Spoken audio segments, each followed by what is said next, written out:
À moins de quelques heures de la grande rencontre politique des leaders de la Côte d'Ivoire, le président Alassane Ouattara, Henri Konan Bédié, Laurent Gbagbo, le colonel Assimi Goïta crée furasse contre Alassane Ouattara et l'envoie un message poignant. Pour plus de détails, après le générique. Avant de commencer, abonnez-vous à la chaîne et activez la cloche de notification car cela va vous permettre de ne plus manquer les prochaines vidéos. Let's go!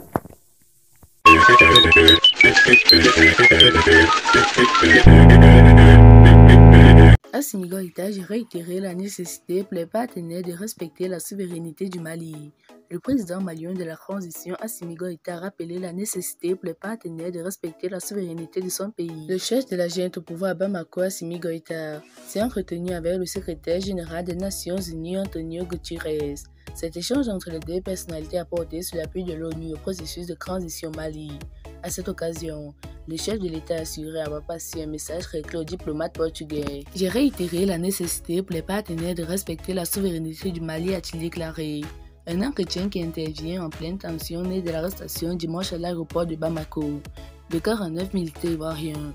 Dans un communiqué, le gouvernement malien les avait traités de mercenaires, en mission pour remettre en cause la dynamique de la refondation enclenchée par les militaires. De son côté, Abidjan a assuré que ces éléments sont membres de l'armée régulière ivoirienne qui viennent sécuriser des sites de la mission des Nations Unies du Mali. Conséquence, la Côte d'Ivoire demande aux autorités maliennes de procéder à la libération sans délai, une demande à laquelle Bamako n'a pas encore réagi.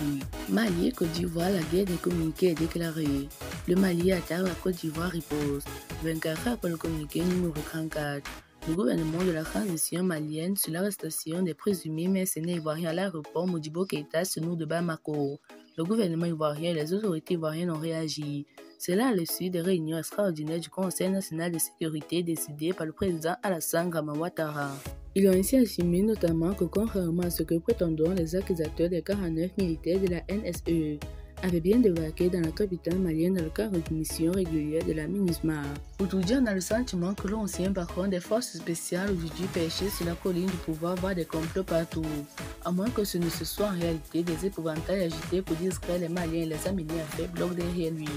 Assimi Goïta gagnerait à se concentrer sur l'essentiel pour ne pas avoir subi un jour le sort de l'enfant qui crie au lot de sauts. Alors, chers abonnés, si vous avez aimé la vidéo, n'oubliez pas de la liker au maximum et de la partager avec vos amis.